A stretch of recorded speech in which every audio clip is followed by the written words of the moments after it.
अस्सलाम वालेकुम नाज़रीन। इस एपिसोड के शुरुआत में हम देखते हैं घोड़े पर सवार जरकुताए हशाश बशाश कबीले पहुंचता है और हंसते मुस्कुराते हुए वहाँ पे मौजूद उस्मान साहब के पास जाता है। फिर उनसे कहता है बोरसा से खबर आई है और खान साहब आज बोरसा के मगरबी दरवाजे से अंदर दाखिल होंगे। बुरहान बे ने खबर भेज दी है। यह सुनकर उस्मान साहब और मजलूम खातून बहुत खुश होते हैं और उस्मान साहब जोश में खड़े होते हुए कहते हैं वाह रे मेरे शेर बुरहान, तो इसका मतलब है उसने कामयाबी हासिल की। जरकुताए कहता है और खान बे आपकी खैर की दुआ चाहते हैं। तो उस्मान साहब कहते हैं हमारी भी दुआ और दिल उसके साथ है, लेकिन अपने सरदार से इजाजत लेना एक बात है और अपने सरदार से तारीफ लेना अलग बात। अगर वो बोरसा को जैसा कि उसने वादा किया है बगैर जलाए बगैर तबाह किए बर्बाद किए लेने में कामयाब होता है तो हमें मंजूर है, और अगर नहीं हो सका तो फिर भी या अल्लाह बिस्मिल्लाह। नाज़रीन, इसके बाद हम देखते हैं कि उरहान अपने साथियों और सरदारों के साथ बोरसा पे हमला करने के लिए बिल्कुल तैयार बैठा होता है। सबकी नजरें बोरसा के दरवाजे पर होती हैं। अंदर मौजूद बुरहान एक तरफ से छुपकर दरवाजे को देखता है जहाँ पे दो बाज़ंतीनी सिपाही तैनात होते हैं। बुरहान लड़खड़ाते लड़खड़ाते आगे बढ़ते हुए उनके पास आता है तो वो सिपाही एकदम से पूछते हैं तुम्हें क्या हुआ है और इस तरफ कहाँ जा रहे हो। उनके करीब पहुंचकर बुरहान को जवाब नहीं देता और पल भर में उन्हें काट डालता है।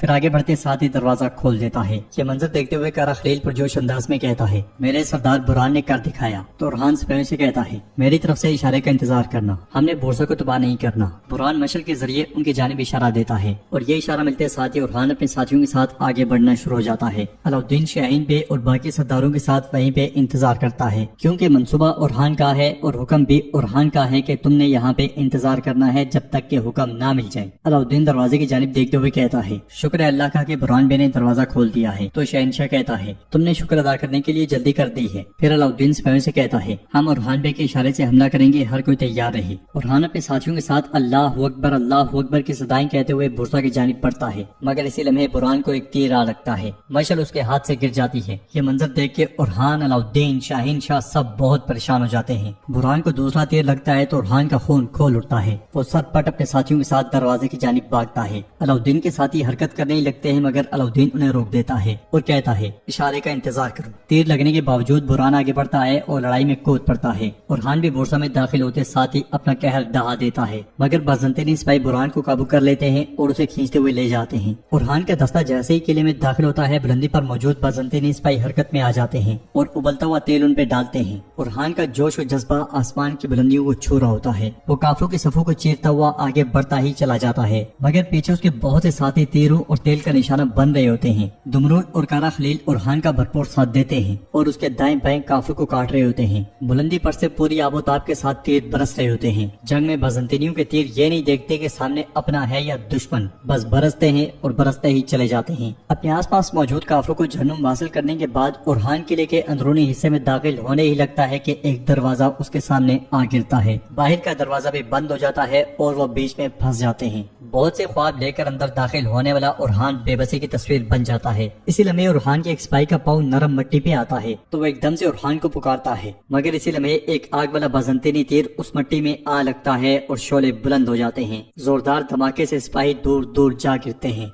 बोरसा के अंदर से उड़ते हुए शोले देखकर बाहर इंतजार करता हुआ अलाउद्दीन भी बहुत ज्यादा परेशान दिखाई देता है। यके बाद दीगरे कई धमाके होते हैं। बोरसा की जमीन लरस जाती है। उरहान के कई सिपाहियों के छींतड़े उड़ जाते हैं और हर तरफ आग ही आग फैल जाती है। उरहान के बहुत से सिपाही आग की लपेट में भी दिखाई देते हैं। आग उरहान के बाजू पर भी जा पहुँचती है, लेकिन अपने सिपाहियों को जलता हुआ देखकर उसे इस चीज का एहसास नहीं होता। वो बेबसी में अपने सिपाहियों को जलता हुआ देखता है। ये मंजर देखते हुए बाहर मौजूद लोगों का सबर जवाब दे जाता है और अलाउद्दीन कहता है मेरे भाई जल रहे हैं, सिपाहियों चलो हमला करो। ये कहते और सुनते साथ ही अलाउद्दीन सिपाहियों और सरदारों के साथ किले की जानिब भाग पड़ता है। किले के अंदर उरहान के सिपाही जलते जलते लाशें बनते हैं और गिरते हुए शहीद हो जाते हैं। किले के अंदर उरहान के सिपाही राख बन के गिर रहे होते हैं। उरहान की नजरें मुसलसल उन पे टिकी होती हैं, मगर वो कुछ नहीं कर पा रहा होता। ऐसे महसूस होता है जैसे एक लम्हे के लिए सब कुछ रुक सा गया हो। उरहान आगे बढ़ रहा है, उसे हर तरफ तबाही दिखाई दे रही है। जलते हुए सिपाही, उड़ते हुए तीर, आग वाले तीर, राख बनते सिपाही,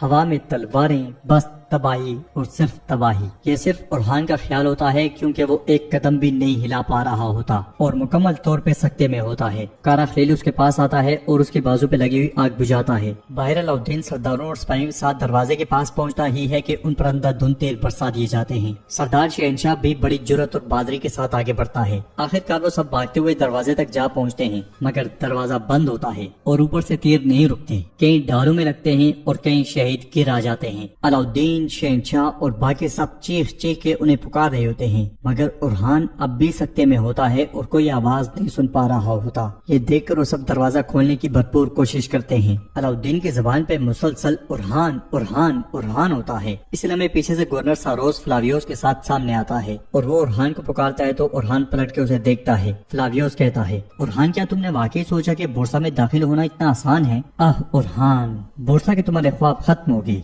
बाहर अलाउद्दीन मुसलसल दरवाजा खोलने की कोशिश कर रहा है। उसके साथी भी बाज़ंतीनियों के बरसते हुए तीर रोकने की कोशिश करते हैं और साथ में उन्हें भी जहन्नुम वासिल कर रहे होते हैं। ये देखकर बाज़ंतीनी उन पे उबलता हुआ तेल फेंकते हैं और साथ ही उस तेल में आग वाले तीर भी छोड़ देते हैं, जिसकी वजह से ढालें जलना शुरू हो जाती हैं। उरहान पलटता है, स्पाई से तीर लेता है और एकदम फ्लावियोस की जानिब वो तीर छोड़ देता है, मगर बाज़ंतीनी स्पाई की ढाल उस तीर को रोक लेती है। उरहान को हिसार से बाहर निकलता हुआ देखकर स्पाई उसे खींचते हुए हिसार में करने की कोशिश करते हैं, मगर उरहान खुद को छुड़ाते हुए फ्लावियोस से कहता है, तुम्हारा ड्रोनो ख्वाब अभी शुरू भी नहीं हुआ। सिपाही उरहान को खींचते हुए हिसार में करते हैं और पीछे हटना शुरू हो जाते हैं। फ्लावियोस कहता है, उम्मीद है तुमने अपना सबक सीख लिया होगा। सारोस कहता है, मेरी जिंदगी में देखी गई सबसे खूबसूरत जंग। अलाउद्दीन और उसके साथी जोर लगाते हुए कहते हैं, ऐ अल्लाह मदद फरमा मदद फरमा। काफी देर की कोशिश के बाद बिल आखिर वो दरवाजा थोड़ा सा उठाते हैं और उसके नीचे लकड़ी रख देते हैं। ये रास्ता मिलते साथ ही सिपाही वहाँ से निकलना शुरू हो जाते हैं।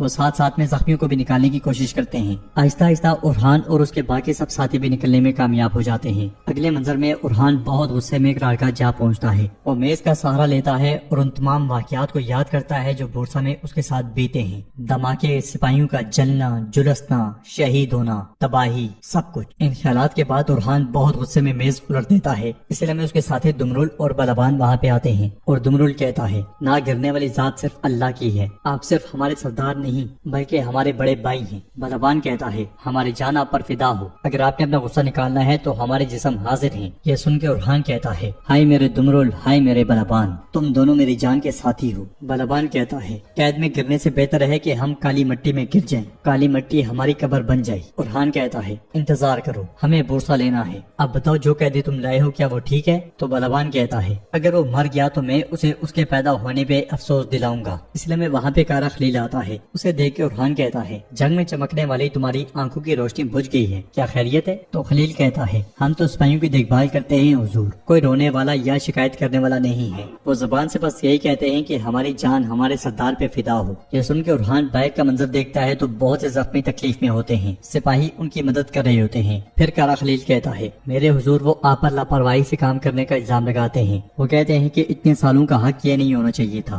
तो उरहान कहता है, खलील जिसका जो हक है वो लेता है और जो सर उठाता है उसका सर भी काट दिया जाता है। क्या हमने इस राह पर कसम खा के सफर शुरू नहीं किया था? क्या हमारी रिवायात में कसम तोड़ना जायज है? फिर उरहान आगे बढ़ता है और खेमे में मौजूद शोधा को देखते हुए कहता है, इन्ना लिल्लाहि व इन्ना इलैहि राजिऊन। जब तुर्क का गुस्सा उबलता है तो क्या तलवार म्यान में रहती है? तो उरहान के साथी तलवारें निकालते हैं और यकजान होकर कहते हैं, अगर रहती है तो हम जमीन पर गिर जाएं, हम मिट्टी की तरफ बिखर जाएं। उरहान फिर पूछता है, जब इंतकाम की आग भड़कती है तो क्या रुक जाना चाहिए? जवाब में उसके जांबाज कहते हैं, अगर हम रुकते हैं तो हमें उस तलवार से काट दिया जाए जो आसमान में जाकर सुर्ख होकर निकलती है। फिर उरहान कहता है, अब वो मुझे बोरसा लेने से रोक नहीं पाएंगे। बोरसा मेरे दादा अर्तगल और मेरे बाबा उस्मान का ख्वाब है। अगर हम उस ख्वाब को पूरा नहीं कर सकते तो अल्लाह की लानत हो हम पे। हम बोरसा फतह करेंगे। अल्लाह हमारा मददगार हामी और नासिर हो। अब जाओ और उस कैदी से बात करो, जो कुछ वो जानता है मालूम करो। अपने शोधा का इंतकाम ना लेना हमें जेब नहीं देता। चलो शाबाश। ये सुनते साथी उरहान के जांबाज चले जाते हैं। नाज़रीन, इसके बाद हम देखते हैं कि काई कबीले में मलून खातून दीदार के साथ आगे बढ़ रही है। दीदार कहती है, मुहासरे ने अवाम की कमर तोड़ दी है। जवाबन मलून खातून कहती है, मालूम है मंजिल बगैर तकलीफ के नहीं मिलती। जब यह खत्म हो जाएगा तो मुसीबतें भी खत्म हो जाएंगी। फिर खातून को देखकर चिल्लाते हुए कहती है, फौज को खाना जाएगा, तुमने अभी तक इसे मुकम्मल क्यों नहीं किया? नीलूफर कहाँ है? वो अपने काम पे क्यों नहीं है? हफ्सा आगे बढ़ती है तो वहाँ पे आने वाली गोंचा कहती है, माँ वो खातून के साथ जंगल की गार में गई है। तो दीदार कहती है, वो नई इजाद के पीछे है। वो कहती है कि वो जंग की तकदीर बदल देगी। क्या ये सच है गोंचा? तो गोंचा कहती है, वो एक नई दवा बना रही है और इसीलिए जंगल में गई है। मलून खातून गोंचा को लेकर एक तरफ होती हैं और कहती हैं, तुम भी तो कई सालों से उम्मीद लगाए हो कि हामला हो जाओगी, और क्या तुम जड़ी बूटियों से मदद मांगती हो? तुम दोनों का हिसाब एक जैसा है, जल्दी करो, कल तक सब खत्म हो जाना चाहिए। ये कहते साथ ही मलून खातून आगे बढ़ जाती हैं और गोंचा की आगे बढ़ आती हैं। तो नाज़रीन, इसके साथ ये एपिसोड भी इख्तिताम पजीर होती है। वीडियो पसंद आए तो लाइक कर दें, शेयर कर दें, सब्सक्राइब नहीं किया हुआ तो सब्सक्राइब करने के साथ साथ घंटी वाले आइकन को दबाना मत भूलें। मिलते हैं इंशाल्लाह नेक्स्ट वीडियो में। तब तक के लिए रखें अपना और अपनों का बहुत ज्यादा ख्याल। अल्लाह निगहबान।